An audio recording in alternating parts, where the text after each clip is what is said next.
Sure. Thanks for your call. Next up is Ross. He's calling from Austin, Texas. Ross, welcome to the show. Hey, Peter. Thanks for taking my call.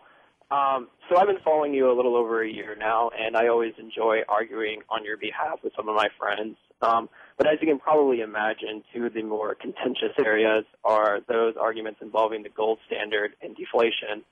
For example, I was talking to one of my friends a while back who's actually studying economics, and he was arguing that deflationary feedback loops were prolonging and actually deepening some of our greater recessions in the 19th century. What's your response to that? Well, the recessions or depressions in the 19th century didn't last anywhere near as long as the Great Depression or as the recession that we're in right now. And so the argument is just flat out wrong. And, you know, there were some panics during the 19th century, but a lot of it had to do with art credit that was created by government, either through the wartime periods where we briefly went into paper money, or just periods of time where there was an excessive coinage of silver, and you did have looser money policies that still managed to work into the system, even with a gold standard. But of course, the looseness of the monetary policy and the mistakes that are made as a result have been magnified. Even Mitt Romney on the Kudlow show on CNBC, when he talked about the gold standard, he said, look, a gold standard isn't perfect because he said the politicians can still debase the money by devaluing the dollar against gold, which they can do. But the problem is it's a lot easier to debase the dollar when it's backed by nothing than when it's backed by gold. Yes, politicians will always try to create inflation, and they can still do it on a gold standard. It's just that they can't do it anywhere near as effectively as when you're just on fiat standards. So we have to do everything we can to rein in and control government spending, and the gold standard does a good job of it. And if you look through the entire period of the 19th century, and compare it with the 20th century, particularly the latter half of the 20th century, because in the early part of the 20th century, we were still on a gold standard. But if you look at like the Second World War to today and compare it to, let's say, the end of the Civil War to the beginning of the First World War, you'll see that economic growth was far greater. The standard of living of people rose much more rapidly during that time period. And the government was tiny and did very little. So, I mean, anybody that tries to go back to the gold standard and somehow say that it was a failure, yet ignore how much better the economy functioned under those standards. And then, you have to ask yourself, we have the benefit today of all the technology that didn't exist back then. Imagine how much, with all these extra tools, we still can't match that type of growth. And the difference is big government and paper money, I think. Yeah, I guess those are kind of the arguments you hear from Keynesian economic professors. So one of the other arguments I always hear is, the fear of deflation is that people are always thinking prices are going to fall, and so they'll stop spending, and the economy will come to a halt, yada, yada. But that's easy. See, that's easy to dispute that, because anybody who says that if prices fall, the economy is going to come to a halt, all you got to do is ask them if they have a cell phone. Right. Ask them if they have a computer. Ask them if they have an iPad. And if they say, well, why did you buy it? Why didn't you just wait for the price to fall? Oh, no, I agree completely. I understand where you're coming from, where, the technology is rapidly increasing. But I also hear the argument of what about a more stable good, such as, a washing machine, where, technological advances or cost reductions are minimal from year to year. It's like, well, should those prices keep falling? Yes, they will keep falling. But, if you need a washing machine, let's say your washing machine breaks and you don't have one. And let's say you expect the price to go down a year from now by 10%. Are you going to wait a year and wash your clothes by hand, waiting for the price to come down? No, you're going to buy it when you need it. The only reason you wouldn't buy that washing machine, even though you needed it, is because you couldn't afford it.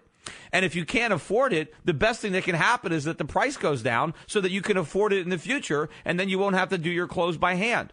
The whole idea that somebody is not going to buy something that they need and that they can afford because they think it might be cheaper in the future is nonsense, because it ignores the time value of money. How much is it worth to have to do your laundry by hand for a year while you're waiting for the price of the laundry machine to go down and your money? So it's just not going to happen. I mean, this whole Keynesian idea, it's all bull.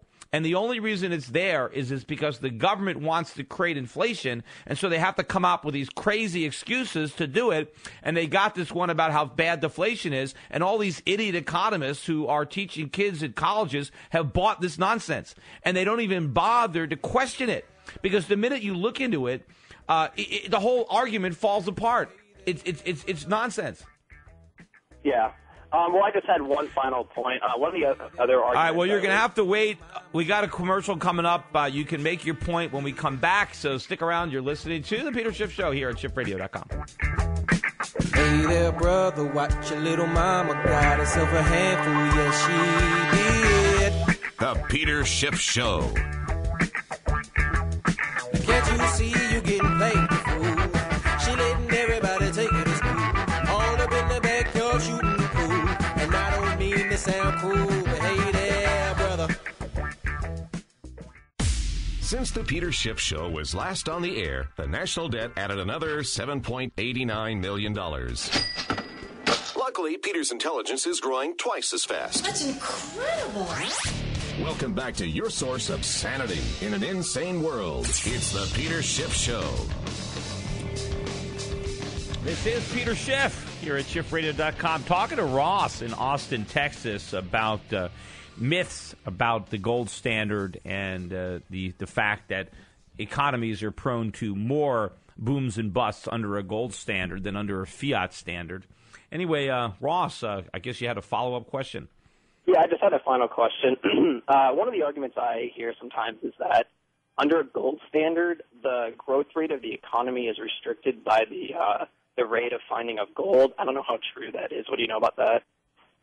No, it's not true at all. The idea there is that somehow the growth in the money supply is what determines the growth in the economy, and that's simply not true. The money supply is simply a method for allocating the production of the economy. And so the gold standard doesn't stop the economy from growing. It simply means that when the economy is growing, prices will fall. And so rather than having an inflationary backdrop to the economy where prices are going up, you have a deflationary backdrop where prices are falling, which was the case throughout the 19th century. But the amount of economic growth that we had during that period of time was faster. The economy grew more. I mean, even if you think about it, the amount of economic growth. When the 19th century began, everybody was living on farms. There was no electricity. There was no indoor plumbing.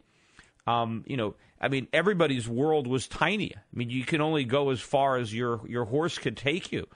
We didn't live much different than people lived 500 years earlier or 1,000 years earlier. But by the end of that century, life was very different.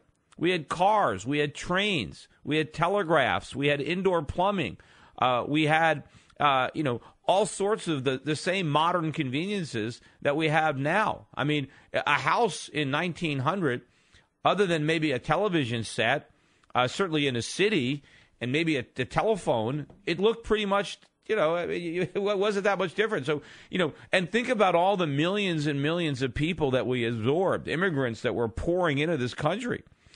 So the economy expanded dramatically under a gold standard.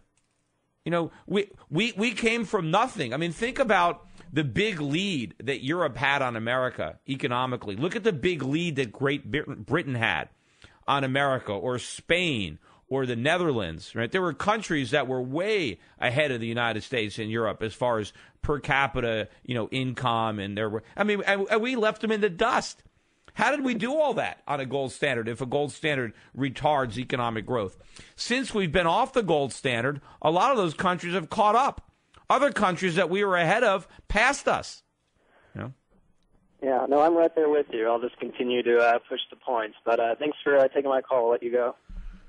Sure. Thanks for calling in. Good luck with your arguments. Hopefully you'll convince a few people. That's what it's going to take. We got to turn this country around one person at a time. We got to educate people. Obviously, the school system is doing a very bad job of doing that. In fact, I was